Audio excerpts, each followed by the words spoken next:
Buenas tardes a todos y todas. Bueno, les damos la bienvenida a una nueva versión del ciclo de política comercial del Instituto de Estudios Internacionales de la Universidad de Chile. Me gustaría agradecer la presencia de nuestros expositores y también a la directora de nuestro instituto por acompañarlos y a la profesora Fabiola Civetti, que sin ella no tendríamos a estos expositores el día de hoy. Así que muchas gracias, Fabi.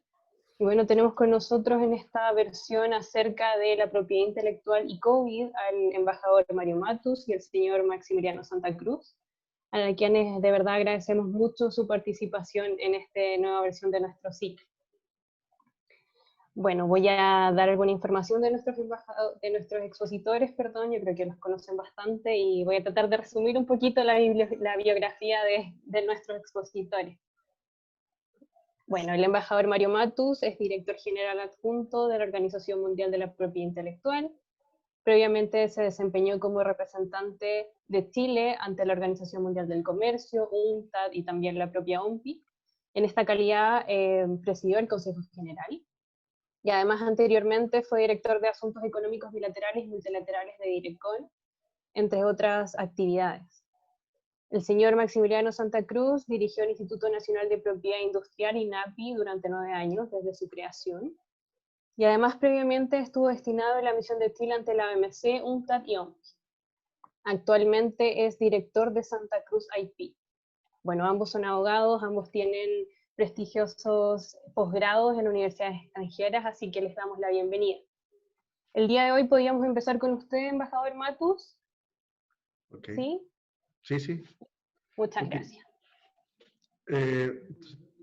Pongan la presentación, ok. No, pero la primera diapositiva, es la tercera, la que aparece. Sí, no, ahí sí. Ahora no se ve. Ya. Ahora sí. Ok, bueno, la charla estaba planteada como el problema o la solución entre el vínculo de la propiedad intelectual y el COVID-19. La próxima.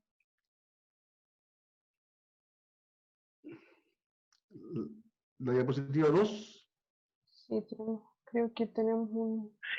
Se queda pegado, pero voy a reempezar a compartir. ¿Ves que la tecnología no está ahí? Todavía no llegamos a niveles. Nos gana a todos.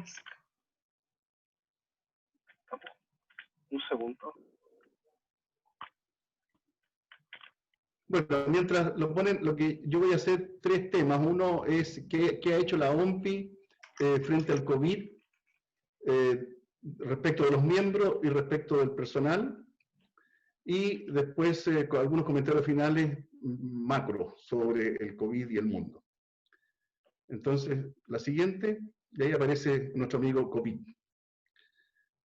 La siguiente. Ok, los servicios de OMPI. Esto tiene movimiento, así que hay que ir apretando el mouse. El primer objetivo era que OMPI en este periodo dramático de pandemia pudiera tener continuidad. Y la siguiente. Y la idea es que hubiese un procesamiento normal de marcas, de patentes, todo el sistema de registro de OMPI, y se logró cabalmente. Por favor, sigue adelante nomás. Se logró, de hecho, de hecho, las marcas y las patentes, sobre todo las patentes, han seguido aumentando el registro de patentes, todo a distancia, ¿sí? Se cerraron los edificios de OMPI, salvo los servicios esenciales, y todo el mundo, literalmente todo el mundo, todos los 1.300 funcionarios, trabajaban desde su casa. Claro, hay algunos que no trabajaban mucho, que si un chofer no trabaja desde su casa manejando, pero en general la gran mayoría trabaja de su casa. Y se aplicaron estrictamente las instrucciones del gobierno suizo y de Naciones Unidas en esta materia. La próxima.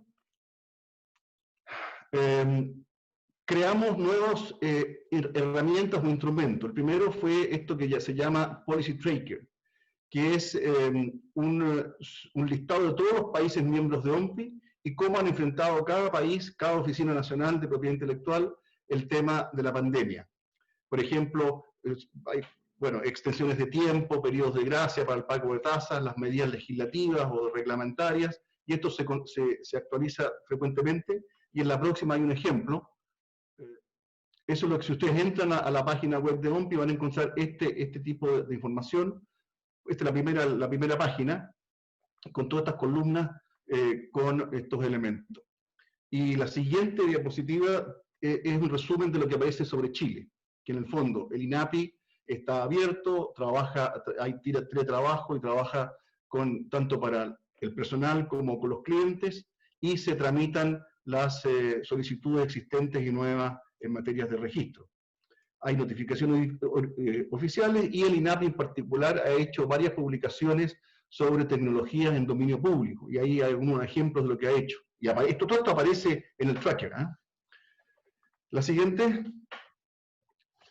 Otro elemento es lo que llamamos PatentScope. PatentScope normalmente es una base de datos con información sobre patentes del mundo. Pero ahora se hizo una especificidad del PatentScope en el que se agregan las tecnologías vinculadas a la situación actual de la pandemia. Se hacen 10 idiomas, de modo que hay poca barrera idiomática, y en la próxima hay un ejemplo, en la próxima diapositiva, de lo que ustedes verían si entran al PatentScope. En la línea de arriba aparecen los tipos de... están agrupadas las patentes en cada una de esas materias, y al hacer el clic en el tema van a poder entrar.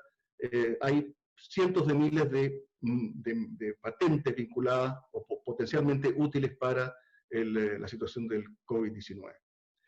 La siguiente muestra un tema ya de la administración, que es lo que llamamos dashboard, que muestra lo que está haciendo la organización, porque antiguamente a los países habían reuniones y se les informaba lo que estaba pasando, pero ahora todo esto está publicado en la página web sobre la situación financiera, sobre la situación de marcas, de registros de patentes, de marcas, dibujos, y en la próxima diapositiva está también una página de lo que está ocurriendo. Entonces, hasta agosto eran el PCT, que es el tratado que se refiere a las patentes, el registro de patentes, habían 21.206. En Madrid, que son las marcas, con casi 5.000. Y así, La Haya.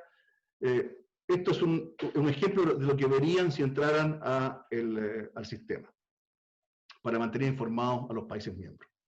En términos de funcionarios, todo el mundo, como dije al comienzo, trabaja a distancia, para lo cual se duplicó el sistema de equipos. O sea, toda persona tiene en su oficina, en la OMPI, un equipo de computación, en fin, con pantallas y lo que corresponda, pero además tiene eso duplicado en su casa. Y el tema aquí era la seguridad o la inseguridad, porque la OMPI es una de las entidades, es la entidad de Naciones Unidas más atacada por hackers, buscando entrar al tema de las patentes.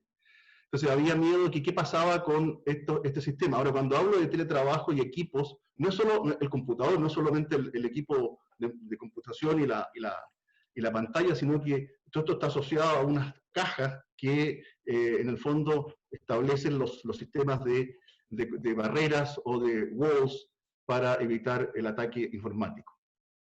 Ahora, al principio había miedo que se procesaran patentes desde las casas, porque, por ejemplo, el funcionario tiene que ocupar su propio internet, pero ya no es la de la OMPI, que tiene más protección. Y en este periodo, efectivamente, ha habido más ataques, pero no ha habido ninguna penetración en el sistema, de modo que estamos tranquilos y probablemente esto en el futuro se va a mantener, o algunos de ellos se van a mantener. Los funcionarios todos están asesorados por un grupo hay 2 médicos y enfermeras para la situación de la pandemia. Aplicamos, por cierto, los lineamientos, las instrucciones de Suiza y Naciones Unidas. Hubo ya un fallecido, y de hecho es un latinoamericano. Hay decenas de infectados, y en este momento creo que 14, pero todos se recuperan bien. Para mantener el sistema de distanciamiento social o físico, no pueden volver, bueno, progresivamente vuelven a las oficinas a partir de junio o julio, pero nunca va a haber más del 70% de la fuerza laboral físicamente en la OMPI. Entonces, lo que sucede en la práctica es que todo el mundo se inscribe y trabaja, se dice, yo voy a trabajar 2 días, lunes y martes, por decir algo, ¿Por qué? Y miércoles y jueves no, desde la casa, porque para poder mantener la seguridad y la sanidad, o sea, por ejemplo, yo llego en la mañana y alguien ha limpiado físicamente mi escritorio, mi mesa de reuniones. Salgo a mediodía, pasa alguien a volver a limpiar lo mismo, y la tarde cuando me voy, después de eso, hay otra persona que vuelve a limpiar las manillas, todo, para asegurarse que no haya infección. Bueno, esto pasa con todo el mundo. De modo que si no pueden estar físicamente dos personas en la misma sala y no pueden estar todos hacinados, la verdad es que no hay mucha gente hacinada, pero es un sistema muy, muy complejo de administración. Y en este momento, como digo, hay como alrededor del 70% de la fuerza laboral físicamente yendo al menos 2 días a la semana a la OMPE, a las oficinas de la OMPE. Esto es una predicción que se hizo más o menos en marzo de cuáles iban a ser los ganadores y perdedores de este sistema, de la situación actual. En rojo los grandes perdedores y en verde los grandes ganadores. Y si tú aprietas la tecla, por favor, aparece e-commerce y ICT o telecomunicaciones como posibles ganadores. Y la realidad es que esto se ha dado. Hoy día, la próxima muestra lo que señala creo que el Fondo Monetario o el Banco Mundial. La próxima tecla, por favor. Aprieta la tecla, eso. Y ustedes ven que Zoom, que estamos ocupando, y Skype han sido los grandes ganadores. O sea, es decir, la tecnología es la gran ganadora de esta situación, y los grandes perdedores son los obvios: los hoteles, la hotelería, los restaurantes, los vuelos en general, el transporte, el turismo, bueno, todo lo que parece como grandes perdedores. El shopping no es, bueno, esta es la situación actual. No, el shopping iba a decir que fue perdedor, pero producto del sistema de distancia y de delivery, que también está asociado a la tecnología, ha perdido menos que otros. La próxima diapositiva muestra la situación de los países que, en términos de lo rojo, es que les va mal económicamente, producto de este año. Son predicciones que hizo el Fondo Monetario. El rojo creo que es sobre 10% de caída del PIB de este año. Y no andan mal, no anduvieron mal. La próxima. Entonces, y con esto estamos llegando al final, porque ya me pasé los 15 minutos. No, de uno. Estas son ideas mías, pero a la derecha aparecen una columna con todos de dónde saqué estos datos. No todas son inventos míos. Los grandes dilemas son lo que yo llamo solidaridad global versus aislamiento nacional, o el multilateralismo versus el nacionalismo. Tenemos tendencias contradictorias. Claramente el multilateralismo está en retroceso frente al nacionalismo que crece, y la geopolítica está de vuelta. El otro dilema es la autocracia o la vigilancia totalitaria. Algunos hablan de China como ejemplo, y otros de los países democráticos, democracias liberales, donde hay un empoderamiento ciudadano. Esto es como los grandes dilemas, no está resuelto, nadie sabe cómo va a ser el futuro. Yo tendo a pensar que va a ser más de la vigilancia totalitaria por un lado y aislamiento nacional, pero ninguno de estos puede ser absoluto, porque el comercio va a seguir funcionando, el mundo va a seguir, está integrado, y la desintegración o la desglobalización tiene límites, porque si no, el sistema no funciona. En el sistema internacional tenemos claramente un cambio en el balance del poder. Hay, ya lo mencioné, un agravamiento de los conflictos entre el multilateralismo y el unilateralismo, y por consiguiente más proteccionismo comercial y de todo tipo, asociado a una desglobalización, por lo menos en el corto y mediano plazo. En materia del cambio climático no está resuelto, porque hay tendencias contradictorias. Por un lado, esto podría ayudar, ha bajado la polución en el mundo entero, pero por otro lado, no sé si será mantenible en el tiempo. En fin, la siguiente. En materia del Estado, todo el mundo ha aumentado su deuda pública, pero la OECD publicó hace un par de semanas, o un par de meses en realidad, que la deuda de los países de la OECD creció al 137% del PIB. Para que tenga una idea, Chile va a estar cerca del 45%. esto es el 137, que equivalen a 17 trillions en inglés, o el 22% del mundo, y esto significa que cada niño o niña que nazca en los próximos años va a nacer en los países de OECD con una deuda de $13.000. O sea, el mundo va a ser complejo. El Estado crecerá, la salud pública aumentará presencia, y, por cierto, crecerán las demandas de mayor justicia social en todo el mundo. Y ya se está viendo, no solamente en Chile. La siguiente. Bueno, los servicios electrónicos del gobierno, todos están... El gran cambio, si uno mira 10 años, en 10 años más vamos a mirar para atrás, y ¿qué vamos a ver? Vamos a hablar de las mascarillas, claro, como algo anecdótico, pero el cambio de fondo y estructural es en la digitalización del mundo. Y aquí claramente los gobiernos han estado atrasados frente a esto, pero se están poniendo al día rápidamente. Y eso, una vez que cambia, ya no hay retroceso. A menos que, claro, que haya una guerra mundial o algo equivalente. ¿La próxima? Bueno, en la economía ya hay cambios estructurales en materia de producción y consumo. En el transporte sabemos que en todo el mundo hay más bicicletas, hay menos viajes de negocio, y todos los viajes en general son más caros porque la gente viaja menos. Y esto no va a cambiar. Si yo iba a viajar 5 horas para 2 horas de reunión de negocio y volver otras 5 horas, y si lo puedo hacer por Skype o por Zoom, ¿para qué voy a viajar? Además, en el futuro, ustedes que son jóvenes, la mayoría, los millennials van a estar en el gobierno, en el poder en los próximos 10 años, y a un millennial ustedes les dicen, mire, tiene que viajar a Ginebra a negociar, a mí me va a mirar con cara de loco, porque me va a mostrar el celular y me va a decir, si yo hago todo con mi celular. En fin, el mundo cambió y todo lo que está pasando lo va a reforzar. Pero todo esto tiene que ver con propiedad intelectual, por eso que lo menciono. Mayor concentración económica, impacto en el salario, el ingreso, el básico universal, yo creo que ya está en el debate, pero va a renacer, lo que algunos hablaban del Tobin Tax, pero algo equivalente, eso ya está en la mesa y no creo que se pueda retirar. En tecnología, la gran ganadora de esta situación, aquí está la disputa geopolítica y la seguridad entre 5G. Bueno, todas estas áreas son yo tengo muchas diapositivas sobre la situación, las diferencias entre 5G y quiénes son los grandes actores de 5G, inteligencia artificial, nanotecnología, en fin, todo lo que es alta tecnología, y siempre está China número 1. Y Estados Unidos no siempre el número 2, pero generalmente el número 2, pero a cierta distancia, particularmente en 5G. Entonces la disputa no es de seguridad, es de tecnología, y finalmente es de propiedad intelectual. La brecha tecnológica, los países van a aumentar las desigualdades, ya han aumentado entre países y dentro de los países. Producción automatizada, en fin, confianza en la tecnología, por ejemplo, aquellas empresas, y ya está sucediendo, aquellas empresas que funcionan bien con trabajo a la distancia, ¿para qué van a tener la oficina?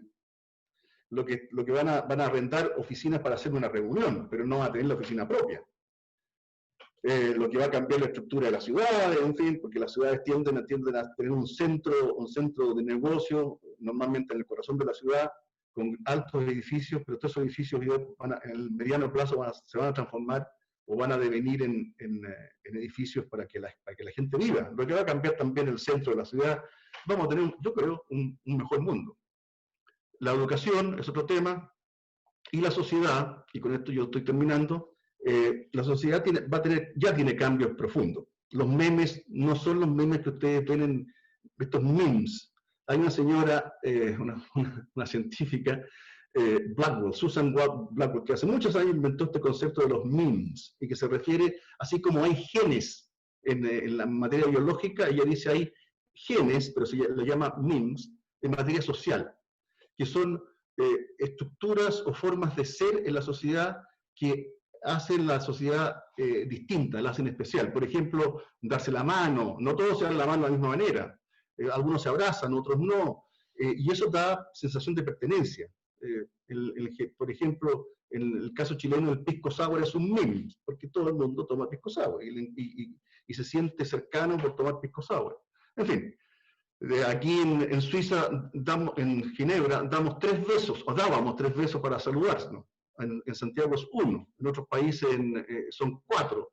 en otros lugares. En fin, todos esos memes que hacen de la sociedad autorreferente o le da los elementos de la sociedad. Bueno, todo eso está cambiando.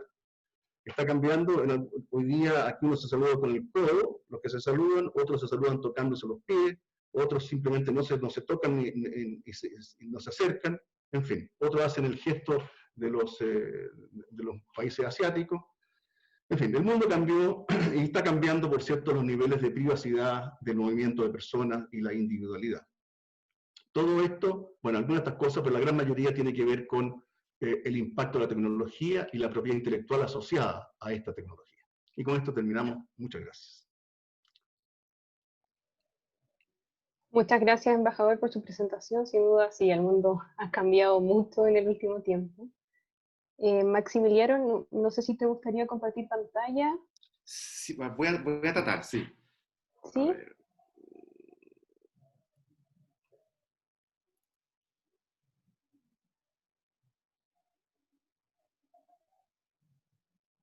¿Qué ven ahí?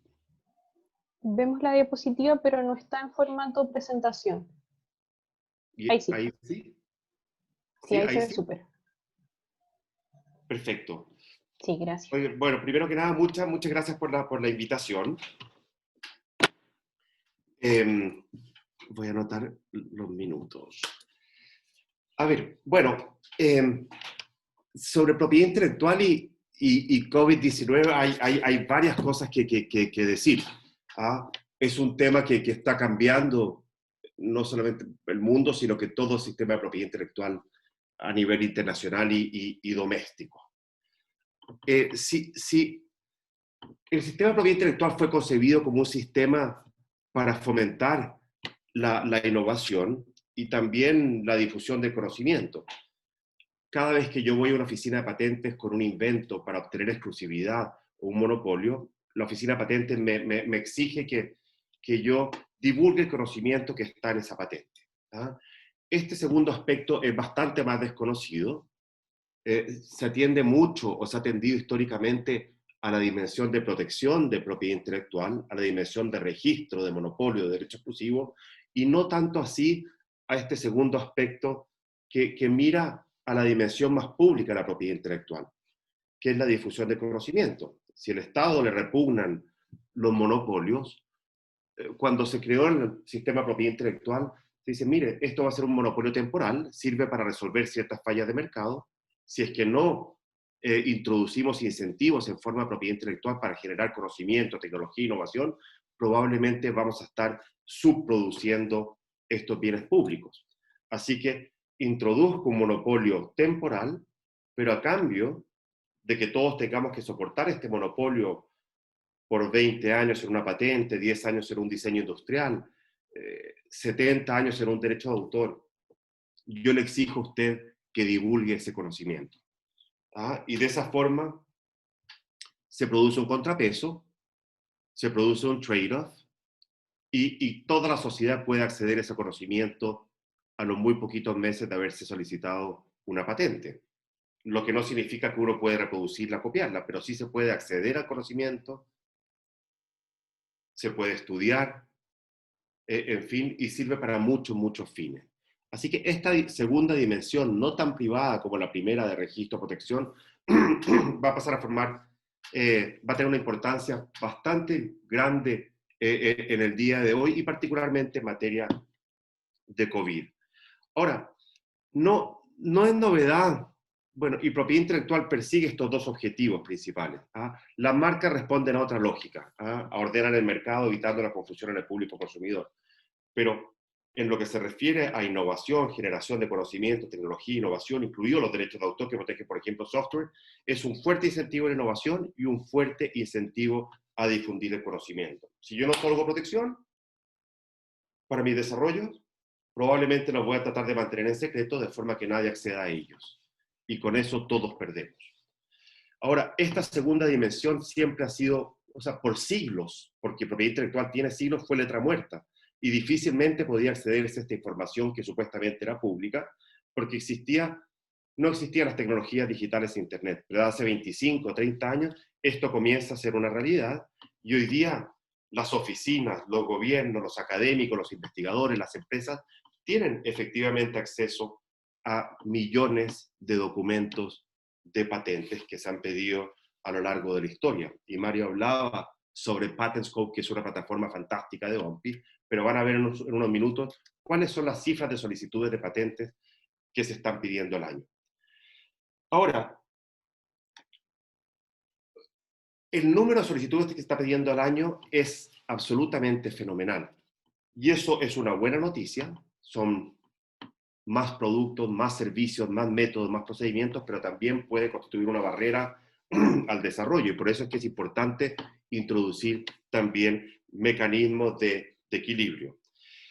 Ahora, el sistema, desde que lo conocemos hace unos 130 años, el Sistema Internacional de Propiedad Intelectual, el sistema, hemos ido creando un sistema tremendamente armonizado. Es un sistema que se ha desarrollado mucho. Por ejemplo, quienes trabajan en temas de competencia no van a ver que existan organismos internacionales de competencia. En propiedad intelectual los hay, está la OMPI, por supuesto, pero está la Organización Mundial del Comercio, que administra el tratado más grande de propiedad intelectual del mundo. Y si uno ve competencia, por ejemplo, no hay tratados sobre competencia en propiedad intelectual, hay más de 30, 40 tratados multilaterales de propiedad intelectual. Ni se digan los tratados de libre comercio, que prácticamente todos tienen aspectos de propiedad intelectual. Por cierto, los de Chile lo tienen, desde disposiciones muy sencillas sobre reconocimiento mutuo de pisco, por ejemplo, y whisky canadiense, una disposición, hasta capítulos de 40, 50 páginas por Estados Unidos.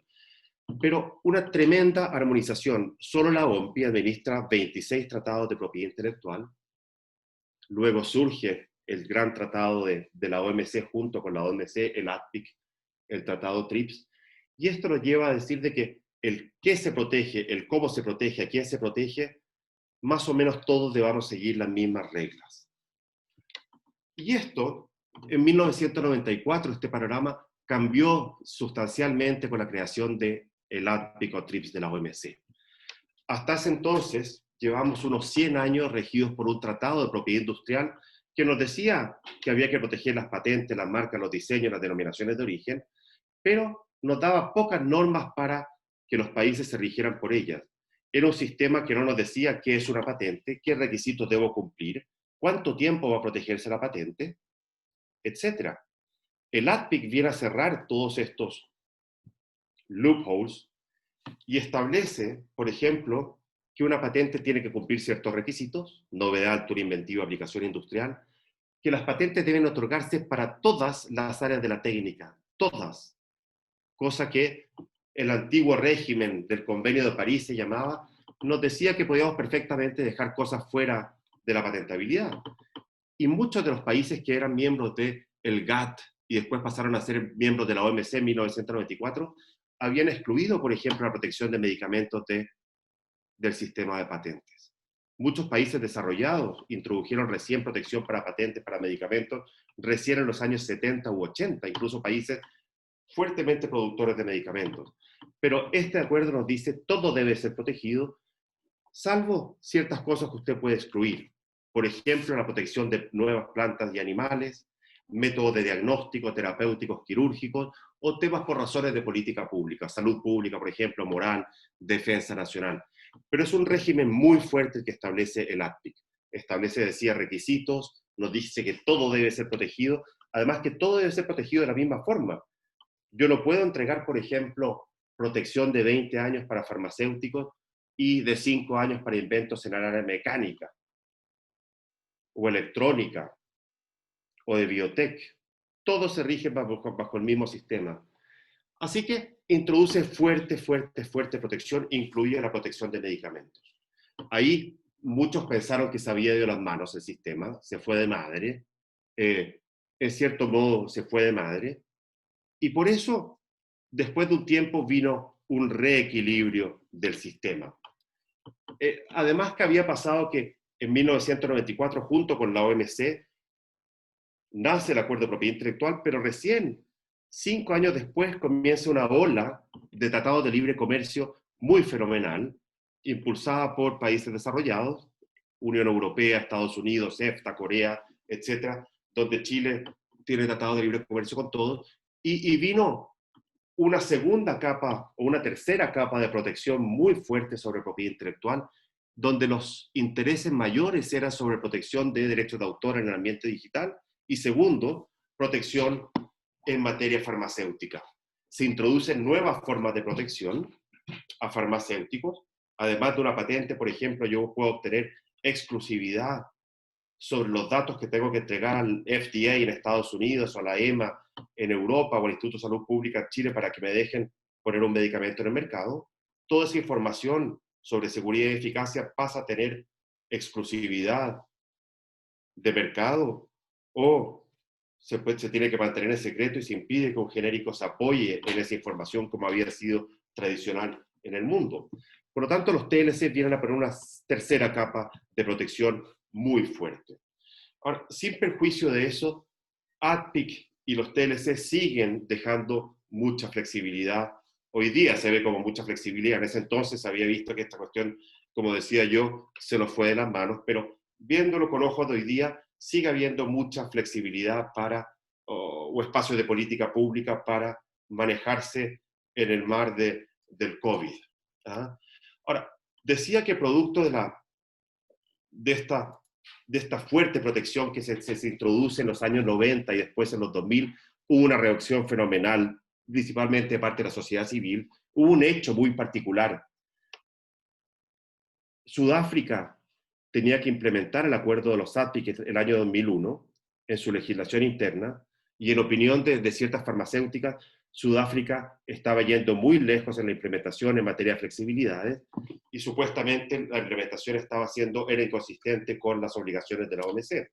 Y eso provocó una reacción muy fuerte de la sociedad civil, que llegó a que la OMC introdujera, mediante distintos pasos, fue un cambio progresivo, la primera y única enmienda a un acuerdo de la OMC, y que fue en materia farmacéutica, donde se dijo de que los países tenían el pleno derecho de interpretar el ADPIC de la forma más flexible posible, considerando siempre la salud pública en relación con propiedad intelectual. Esa fue una gran declaración que se produjo en los años 2000, terminó en una enmienda, esa enmienda está en vigor hoy día, y ha pasado a ser un instrumento muy importante de interpretación de la relación entre propiedad intelectual y salud pública. Paralelamente a eso, la OMPI también lanzó una muy buena agenda del desarrollo.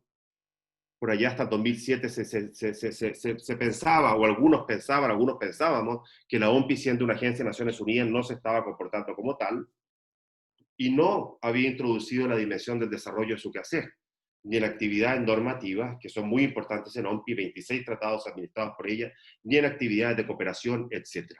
Y con eso también el péndulo vino a moverse más allá de la OMC, también en la OMPI.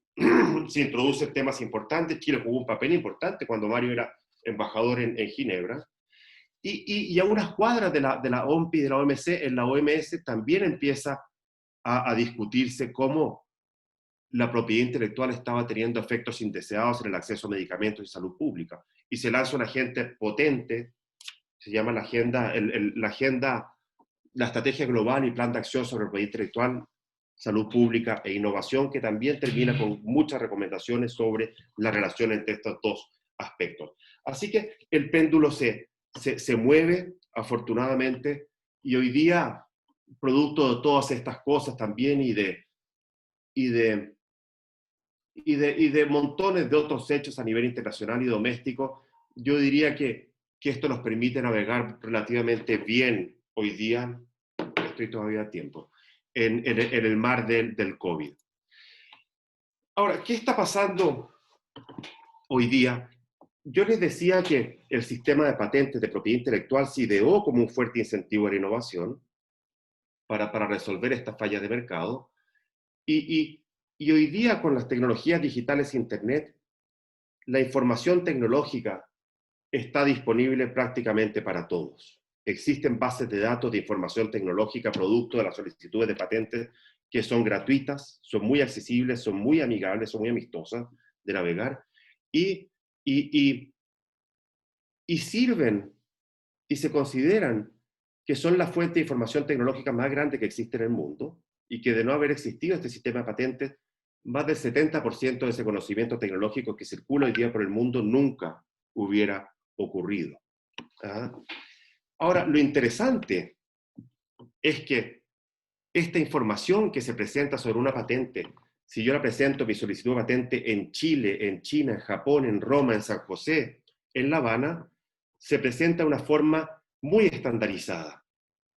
Es decir, de forma muy similar en cuanto a forma. Todos los inventos tienen un título, un resumen, nos dicen cuál es el titular, si es la Universidad de Chile, la Católica, o es la empresa Unilever, o si es el gobierno. Nos dice quiénes son los inventores.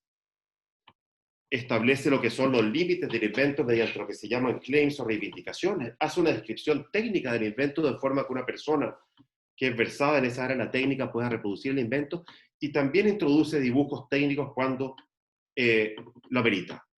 Y por lo tanto, toda esta estandarización en materia de documentación hace aún más fácil y fascinante el poder navegar en estas bases de datos de patentes. Yo les decía que a los muy poquitos meses de haberse hecho la solicitud, esto está disponible para cualquier persona, y uno puede empezar a ver cuál ha sido la evolución de la innovación, por ejemplo, en ciertas áreas de la técnica. Si yo soy una empresa productora de arroz, puedo empezar a ver técnicas de secado, de cultivos o nuevas variedades de arroz. Puedo analizar lo que está haciendo mi competencia, etc. Y también, por cierto, como ven en la pantalla, puedo ver qué está pasando en materia de COVID, donde está habiendo mucho desarrollo hoy día, mucho. Yo les decía, eso sí, que las solicitudes de patentes se presentan y a los pocos meses, 18 meses, se publican esas solicitudes.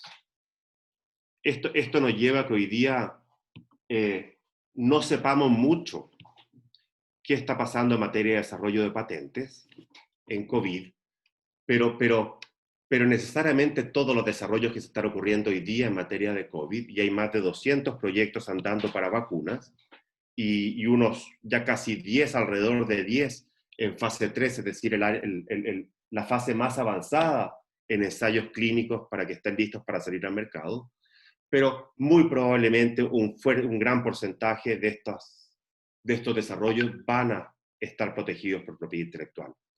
Hoy día uno puede ver de que ya hay solicitudes publicadas de vacunas del COVID, probablemente muchos desarrollos chinos, probablemente donde los titulares han renunciado a los derechos de esperar a que se publique el invento 18 meses y han adelantado la publicación porque les interesa probablemente de que el mercado sepa lo que están haciendo, inhibir a su competencia, etc. Pero ya hay varias solicitudes publicadas y va a haber un fuerte aumento en esta materia y uno lo puede ver ahí. Ahora, COVID no es solo vacunas, ¿ah? Hay distintos desarrollos, y en materia de respiradores, etc. Lo que sí nos indica un poco cómo se va a venir la mano en materia de solicitudes de patentes en materia de COVID son las publicaciones científicas. Las publicaciones simplemente se publican, no tienen que esperar cierto número de meses, y parece que aparentemente durante este año las publicaciones científicas en materia de COVID ha sido absolutamente fenomenal. Decía el director del New England Journal of Science, muy prestigioso, y esto por allá de marzo, abril, de que se estaban publicando, estaban recibiendo como 40 solicitudes de publicación al día en materia de COVID. Muchas tenían que ser rechazadas por su calidad, pero nos demuestra un poco cómo se viene a la mano lo sobrecargado del sistema, en este caso de publicación, donde se necesitan journals, se necesita gente revisando esos documentos, peer reviewing, etc. Y aparentemente, solo en el primer trimestre, se habían publicado unos 23.000 artículos científicos sobre COVID. Y creo que se está duplicando el número cada 2 o 3 meses. Así que eso nos da una indicación de cómo vienen a mano. Aquí uno ve la curva de solicitudes de patentes en materia de COVID y ese es bastante fenomenal. Piensen que al año se piden casi 15 millones de solicitudes de patentes en todo el mundo. Y Mario, corrígeme, esto es con un aumento anual de un 5% más o menos. Ahora, es cierto que China está teniendo un rol muy preponderante acá. Si uno está teniendo casi el 50% de las solicitudes son chinas, poco menos, pero si uno le suma a Japón y a Corea, uno ve que concentra como el 65 o más por ciento de las solicitudes de patentes del mundo. Así que está pasando mucho en materia de COVID, probablemente va a seguir ocurriendo mucho más, no solo en aspectos de solicitudes de patentes. Está cambiando la forma de funcionar de las oficinas de propiedad intelectual, como decía Mario, han sido fuertemente afectadas por esto, han tenido que cerrar muchas, o simplemente las que no han podido cerrar, no han tenido que cerrar, simplemente los usuarios no pueden llegar. Lo que demuestra la importancia de lo que decía Mario al final, de la digitalización, transformación digital. Esto es una buena oportunidad para transformar digitalmente a las oficinas y que simplemente se desmaterialicen y dejen de funcionar en físico. Muchas oficinas estaban muy preparadas para eso, era el caso de Chile, donde la actividad siguió funcionando bien. En materia de sector privado también ha ocurrido mucho, incluso en empresas farmacéuticas que dependen fuertemente del sistema de patentes. Pero hemos visto acciones como que empresas farmacéuticas están renunciando a sus derechos exclusivos años antes de que sus patentes expiren, o están renunciando, por ejemplo, a ese tipo de protección que mencionaba anteriormente, a exclusividad de mercado. Fue el caso de Gilead, creo, con Remdesivir, un antirretroviral donde estaba obteniendo la posibilidad de tener derechos exclusivos por cierto número de meses, por ser considerada una droga huérfana, y renunció a esa posibilidad. Entre otras cosas, una empresa toma en cuenta lo que dice la opinión pública, y hoy día es muy sensible estar obteniendo distintas capas de protección sobre eso. Se han visto empresas que nada tienen que ver con el rubro de medicamentos o de acceso a la salud pública, de que están haciendo fuerte trabajo en materia de tecnologías médicas. Hay casos, por ejemplo, de Rolls-Royce, Unilever, Airbus, McLaren, Ford, que se unieron a un llamado al gobierno inglés y empezaron a producir ventiladores. En fin, muchas iniciativas a nivel público y privado, a nivel de organismos internacionales. Mario dio ciertos ejemplos, la OMS también está haciendo mucho seguimiento sobre eso. Por supuesto que la OMS está haciendo un fuerte trabajo en materia de seguimiento de vacunas, pero también se han lanzado iniciativas, por ejemplo, que atienden a compartir el conocimiento, la tecnología, innovación y la propiedad intelectual, por cierto, que se cree en torno al COVID, y ponerlas en un pool. No sé qué tan exitosas están siendo esas iniciativas, pero lo importante es que se están lanzando, se están planteando, etc. A nivel de gobierno, mucha actividad también, no solo a nivel de oficinas de propiedad intelectual, donde hay muchas acciones que ellas pueden tomar, distintas opciones, pero a nivel de gobierno, incluso más general, las posibilidades de usar flexibilidades del sistema se han reforzado, se han justificado mucho más que antes. Gobiernos como el canadiense, francés, alemán, han emitido leyes o reglamentos que flexibilizan o facilitan la emisión de licencias obligatorias. Israel derechamente emitió una licencia obligatoria, es decir, autorizó a terceros a usar una patente, un invento protegido, por primera vez desde su historia, desde su ley de 1967, y por lo tanto está pasando mucho a nivel público, privado, organismos internacionales, etcétera, lo que está cambiando fuertemente el panorama. Cosas que antes eran vedadas o difícilmente se usaban, a pesar de que eran legítimas, hoy día hay mucho más razones para hacerlas. Así que con esto termino. Me pasé bastante. Así que muchas gracias nuevamente por la invitación.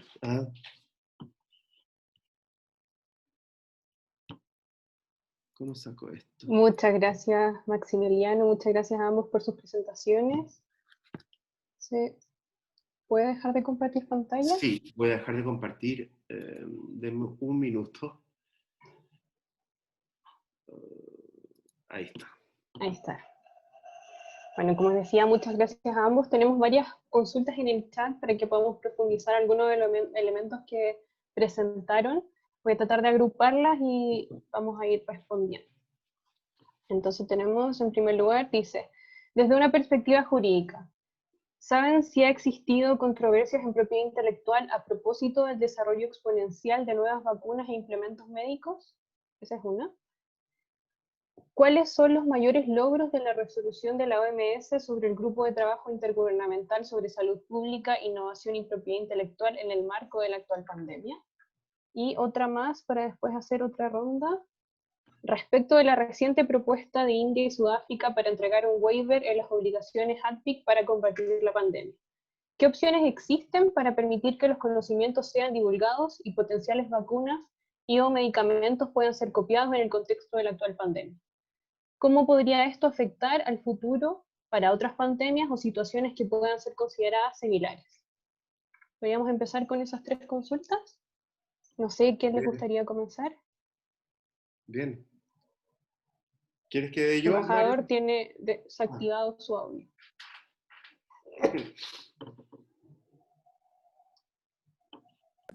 Pero me gustaría hacer un comentario general sobre lo que Max mencionó, porque es importante que aquí claramente por el tipo de pregunta hay muchos que son expertos, pero tengo la sensación de que no todos son expertos de los presentes. Por ejemplo, en términos de patentes, en el mundo anualmente hay, por lo menos hasta el año 19, hubo total 3.300.000 patentes, de las cuales 1.550.000 son chinas. Y Estados Unidos viene con 600.000 después. O sea, está claro que China es el número 1 del mundo, por lejos, más del doble de Estados Unidos. Entonces la discusión no es la cantidad de patentes que uno puede tener, sino que es la calidad de las patentes. Ahí está la discusión. Segundo, algo que mencionó Max que es muy importante, el tema de la reproducibilidad de la patente. Porque una de las críticas que se hace al mundo de la patente es que es un monopolio y que impide la inversión, en fin, hay toda una línea ahí antigua. Pero en realidad, una de las mejores formas de transferencia de tecnología son las patentes, porque justamente tienen que estar descritas de una manera tal que un experto en el área tiene que ser capaz de reproducirla. Y si ustedes miran el caso particular de Corea, que es un ejemplo a seguir en el mundo, ahora, no se puede hacer igual porque ya esto fue hace muchos años, pero Corea en los años 60 del siglo pasado tenía alrededor de $80 ingreso per cápita. ¿Y qué hicieron? Tomaron unas decisiones estratégicas. Una, crearon la Oficina Nacional, el INAPI local, crearon una oficina para promover, enseñar sobre qué es lo que es la propiedad intelectual. Y tercero, que es la más estratégica, generaron una institución que lo que hizo, en ese momento no hay internet, no hay nada digital, todo en papel, e invitaron a 200 expertos coreanos, ingenieros coreanos que estaban en todo el mundo, y les dijeron, mire, revisen estos documentos, que van a estar las patentes. Y lo que hicieron con eso, entonces el coreano, o la coreana, era la mayoría, eran hombres, empezaron a leer y de repente se le ocurría, había una patente, estaba descrita, en fin. Y sobre esa base a él o a ella se le ocurría algo. Y ese algo, esa información, esa creatividad adicional, se la pasaban al gobierno y el gobierno transmitía a las chaebol, que es el conjunto de las empresas. Y la empresa decidía si esa idea nueva, adicional a la patente existente, era viable en el mercado. Y así funcionó. Estos 200 pasaron a ser 500, después 700 ingenieros coreanos, después 1000 y algo, después 2000. Y Corea de $80 ingresos per cápita hoy día tiene cerca de 50.000. No estoy diciendo que sea solo propiedad intelectual, pero el tema de la transferencia de tecnología a través de las patentes es posible. Y Max contaba que hoy día casi toda la información es pública. Toda la información es pública. Lo que no es público son los llamados secretos industriales, o los trade secrets, o como quiera llamarse. Pero, entonces, esto es, la propiedad intelectual es una buena forma de transmitir la tecnología y sobre esa base crear. Se requiere creatividad, se requiere de las cejas hacia arriba. Y lo último, esta idea, la mención que hizo Max a la agenda del desarrollo en la OMPI, que ha de alguna manera rebalanceado el sistema y la discusión sobre nuevas ideas se producen en la OMPI hoy día. Max fue uno de los artífices. En esa época trabajaba en la misión en Ginebra, de modo que él teníamos algunas peleas en esa época, ya no, pero él fue un artífice de esa agenda de desarrollo. Pero Chile no participó como tal, no aparece como creador de la agenda, pero en sustancia Max fue uno de los líderes. Entonces terminó. Max. Gracias, Mario. A ver, no sé si tomé nota de todas las preguntas que habían, pero la primera creo que era si es que habían habido ya conflictos sobre el desarrollo de vacunas en materia de COVID, ¿no? Sí. ¿Me escuchan? Que se me congeló la Sí, imagen. se escucha bien. Ajá. Sí, se escucha.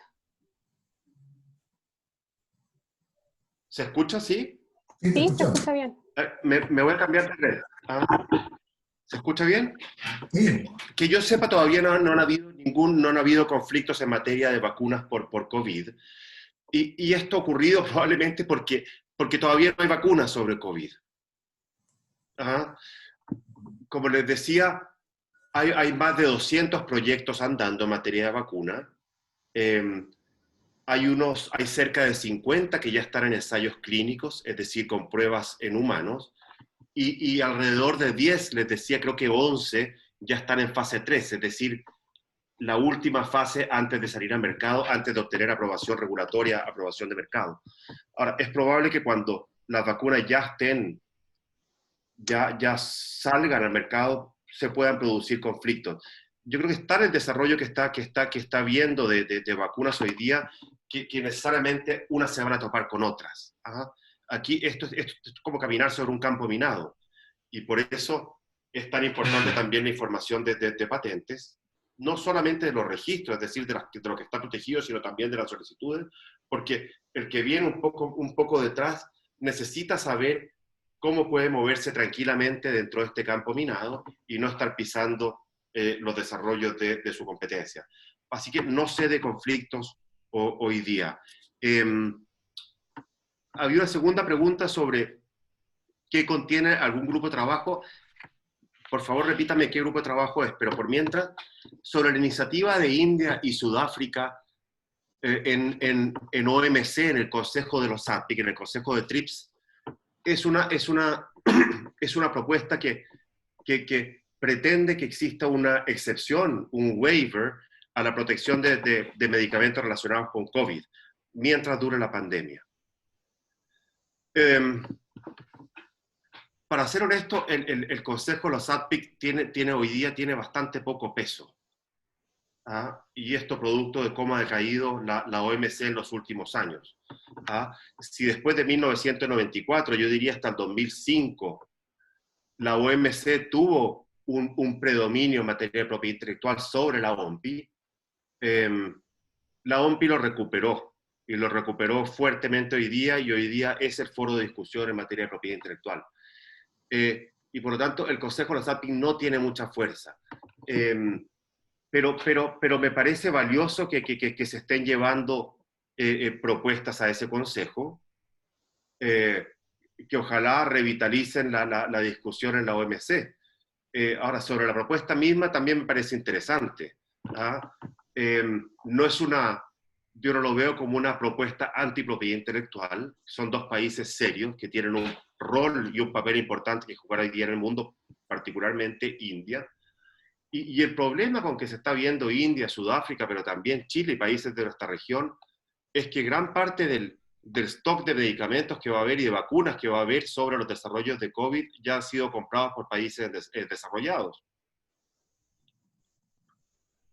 Esto significa que un problema es que hoy día no hay vacunas, no hay medicamentos, pero cuando las haya va a haber un segundo problema, que es la distribución, la manufactura y distribución.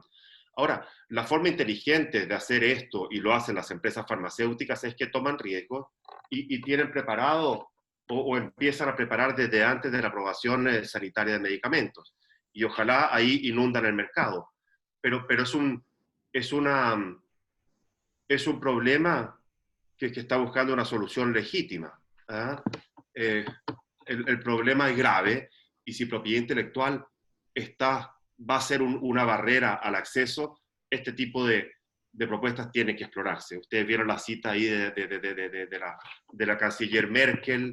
O sea, hoy día muchos países consideran de que el acceso tiene que ser universal, pero claro, es difícil forzar a las empresas a tomar acciones que de otro modo no hubieran tomado.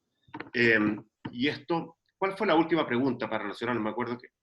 La última pregunta se refiere, dice, ¿cuáles son los mayores logros de la resolución de la OMS sobre el Grupo de Trabajo Intergubernamental sobre Salud Pública, Innovación y Propiedad Intelectual? Sí, a ver, el grupo de trabajo, yo no he seguido mucho el grupo de trabajo. ¿Ah? El grupo de trabajo se creó a raíz de del ICWIC, del Grupo Intergubernamental sobre Salud Pública, Propiedad Intelectual e Innovación, que fue lo que creó la estrategia y plan de acción de la OMS, que fue muy fuerte, muy potente. En su momento fue bastante potente. Cuando uno mira estas cosas, la resolución a la declaración de la OMC o la Agenda de Desarrollo de la OMPI, que son varias recomendaciones, son un buen pocotón de recomendaciones, o uno ve estas agendas, en su momento fueron bastante revolucionarias, pero hoy día son absolutamente mainstream, es lo lógico, es por lo que se rigen todos, y te demuestran un poco que muchas veces se hace una marea en un vaso de agua. Ahora, de las cosas concretas e interesantes que salieron de la agenda de la OMS en ese entonces, fue la idea de generar pools de medicamentos. ¿Qué es esto? Un pool de medicamentos es donde nos juntamos, un pool de medicamentos sobre cualquier cosa, puede ser tecnología en automóviles o en inventos mecánicos, pero donde titulares de patentes ponen su propiedad intelectual en un pool, en un repositorio, en un lugar único, de forma que cualquier persona, cualquiera de ellos puedan utilizarla sin necesariamente pedir permiso, o pagando royalties o no. Pero en el fondo es una manera de compartir propiedad intelectual. Uno de los temas que se pusieron ahí fue la idea de crear pools de medicamentos, y la verdad es que a raíz de esas propuestas y esas discusiones donde estuvo Chile muy metido, Chile cerró esas negociaciones junto con Brasil e India por un lado, Unión Europea y Estados Unidos por el otro, y Noruega y Chile fueron llamados a mediar y a sacar esa agenda, se creó un pool, y se creó un pool que hoy día existe, que cumple 10 años en este año, en noviembre, y que se llama el Medicines Patent Pool, y que ha sido una forma bastante novedosa de utilizar el sistema de propiedad intelectual, bastante revolucionaria, donde se creó una fundación en Suiza, al alero de Unitate. Unitate es una organización que funciona muy relacionada con OMS, que crearon los presidentes Chirac, Lagos, Blair, Stoltenberg, Lula, para fomentar la innovación en materia de medicamentos para países en desarrollo. Y Unitate, el cual pagamos todos los chilenos al pagar $1 extra en los tickets aéreos que compramos, creó un pool de medicamentos y le dio un mandato muy específico, que era conseguir licencias para VIH de parte de las empresas innovadoras, de forma de que las sublicenciara a productores de medicamentos genéricos, principalmente en India y en China. Al principio se recibió con mucho escepticismo esta iniciativa. ¿Por qué las grandes innovadores iban a sentarse con el Medicines Patent Pool a entregarle su propiedad intelectual para que fuera producida por genéricos? Y hubo mucha crítica al pool. Pero hoy día nadie duda que ha sido de las iniciativas más exitosas que han existido en los últimos 10 años. Hoy día el pool ha obtenido unas 17 licencias, y el mandato, o sea, y el trabajo en VIH fue tan exitoso que se le extendió su mandato a tuberculosis y hepatitis C. Luego, gracias a un financiamiento del gobierno suizo, se le extendió el mandato para toda la lista de medicamentos esenciales de la OMS, básicamente cáncer, porque los otros son parte de la lista, pero ya estaban cubiertos. Y naturalmente, con la crisis del COVID, también se le extendió el mandato al pool para negociar todo lo que pudiera venir en materia de COVID.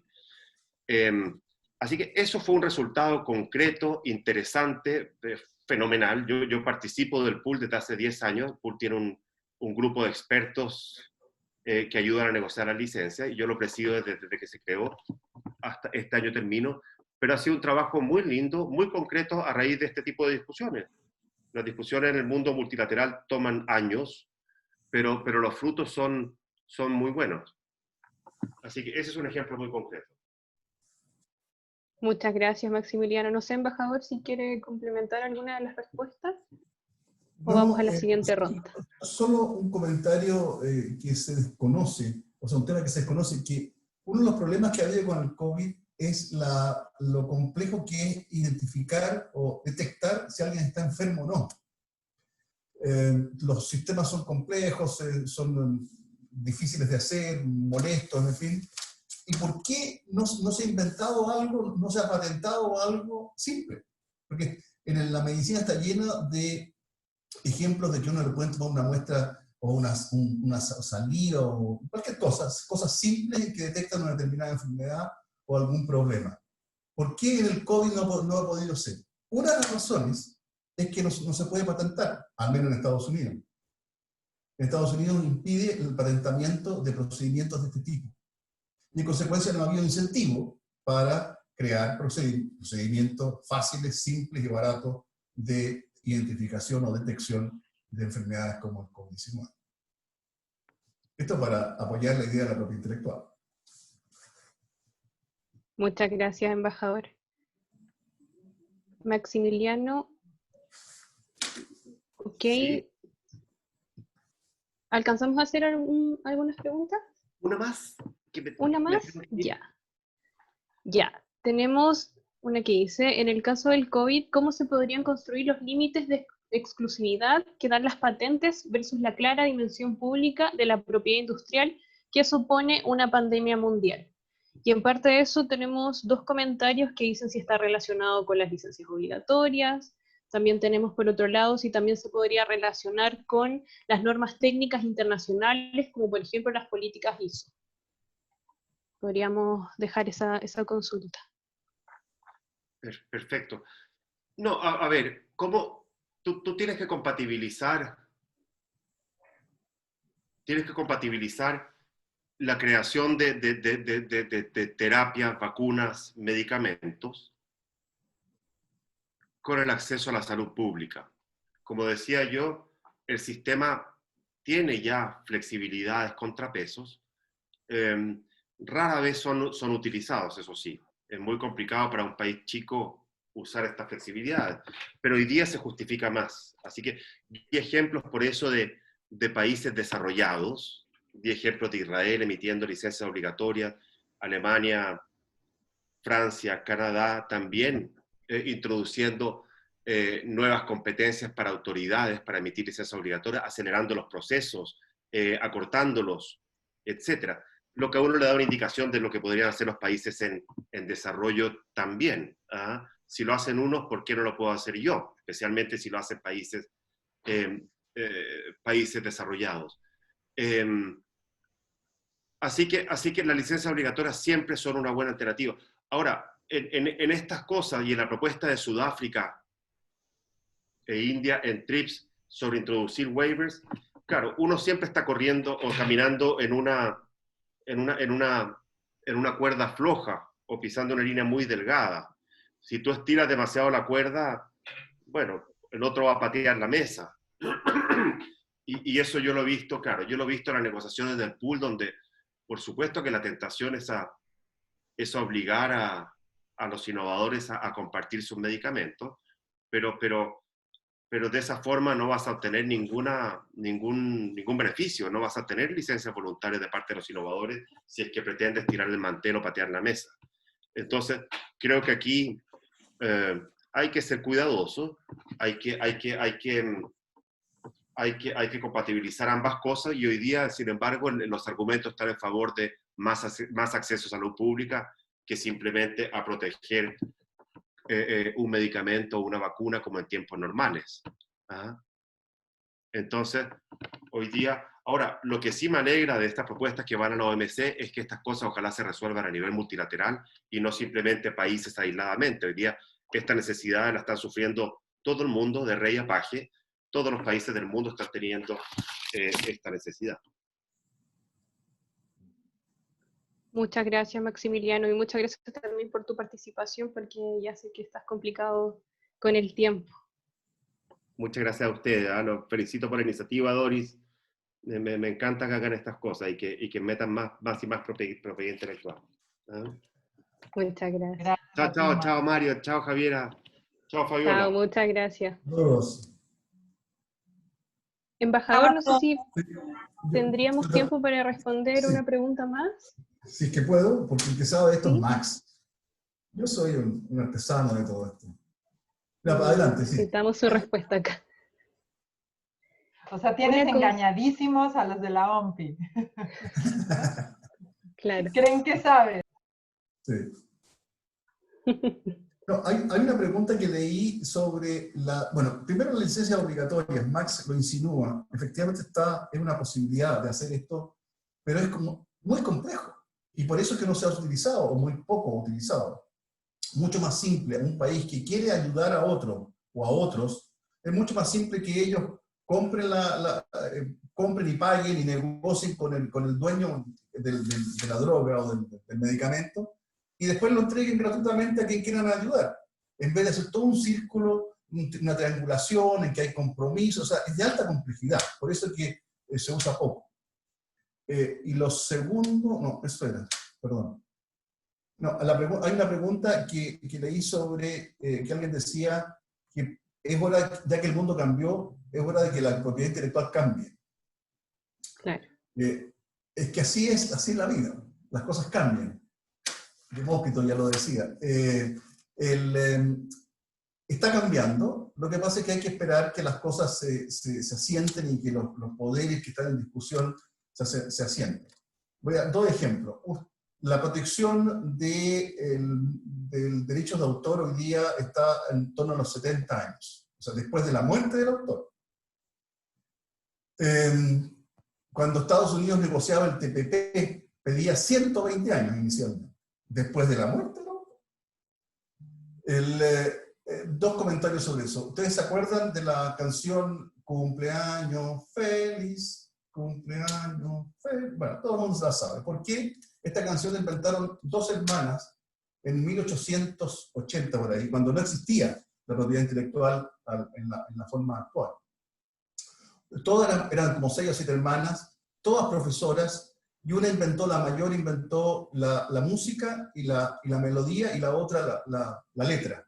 Iban cambiando la letra de acuerdo a las circunstancias. Entonces cuando recibían a los niños en la mañana decían good morning to you, y así sucesivamente. Y después cuando se iban en la tarde, good evening.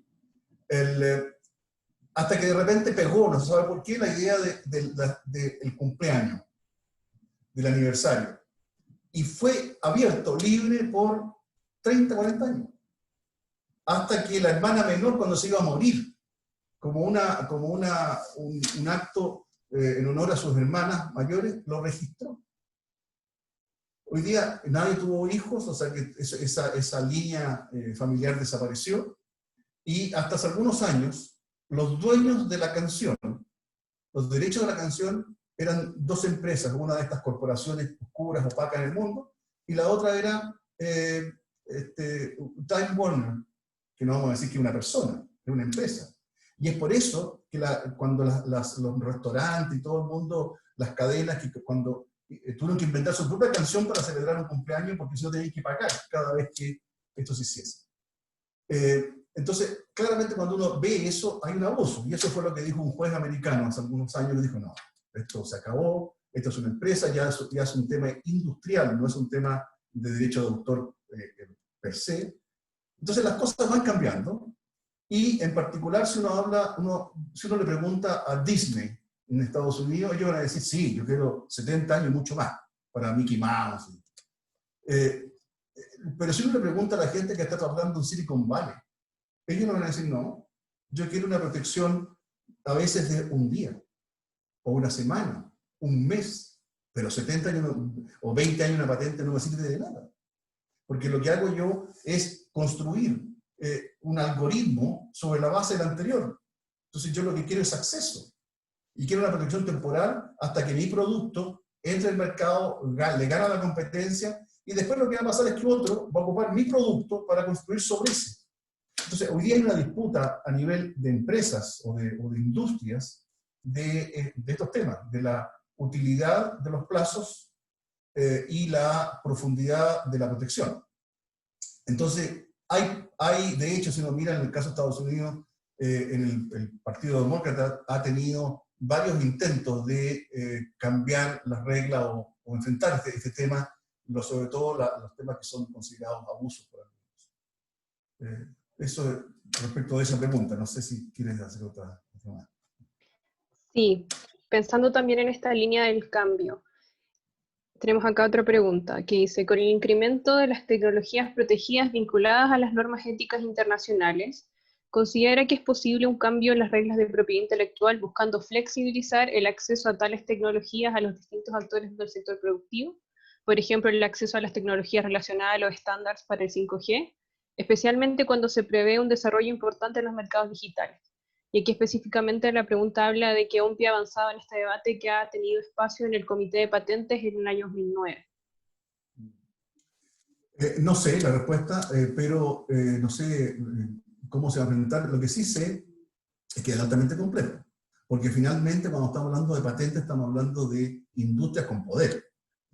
Y en el caso de la tecnología en particular, ya lo vimos o lo mencioné, que ese es el futuro. El futuro de la humanidad está vinculado a la innovación y la tecnología está vinculada a la propiedad intelectual. Son dos caras de la misma moneda. No hay tecnología que no tenga algún tipo de protección. De modo que la discusión, por ejemplo, de 5G, que hoy día existe entre Estados Unidos y China, es una discusión de poder y que está vinculada a la propiedad intelectual. O la discusión que hay en torno a las... Si ustedes miran las estadísticas de las tecnologías de punta en materia de inteligencia artificial, en materia de nanotecnología, en materia de impresión en 3D y robótica, todas son 3 países los que están disputando esto. China número 1, Estados Unidos número 2 y normalmente Japón número 3. Pero la distancia entre China y Japón y Estados Unidos, la verdad es que es bastante, y va creciendo. Entonces, es una disputa por poder, y en consecuencia no creo que nadie de ellos que son poderosos, no solamente en términos de tecnología, sino que en otras áreas de la sociedad, vayan a entregar estas tecnologías libremente. Tal vez cuando ya la tengan, y cuando hayan penetrado los mercados. Lo que pasó con GPS. GPS es una tecnología de la Fuerza Armada Americana, hasta que el presidente Clinton les dijo, mire, ¿cuánto es lo que requerimos, cuánto es lo que podemos nosotros liberar para que lo ocupe la humanidad? Y en ese momento creo que eran 5 metros. Pero más de 5 metros, o más pequeño, más detallado que 5 metros no, porque eso ya no nos permite mantener la seguridad. Entonces, hay procesos que se van avanzando, pero no creo que en estas materias de tecnologías de punta vaya a ser fácil. Sin embargo, en el caso del COVID en particular, ya hay varias empresas que han dicho que ellos van a entregar esta tecnología al mundo, ¿no? Ahora, lo van a hacer, no se sabe, pero han ofrecido. Y aquí el gran no sé si ganador es la palabra, pero el que se ha convertido en el líder de todo esto es el de Microsoft. ¿Cómo se llama Bill Gates. Bill Gates y su fundación. Ellos están detrás de esta idea de que algunas de las vacunas que están en proceso de generación se distribuyan libremente a precio, al menos a precio de costo. Eso. Muchas gracias, embajador. Creo que no tenemos más consultas, Okay. Así que agradecer a todos y todas por su participación. Perfecto, ha sido Y un los placer. esperamos en el próximo ciclo. Y gracias por la invitación. Hasta Muchas luego. gracias. Muchas gracias. Muchas Gracias. gracias, Gracias, embajador. Fabi. Gracias, muy buena charla.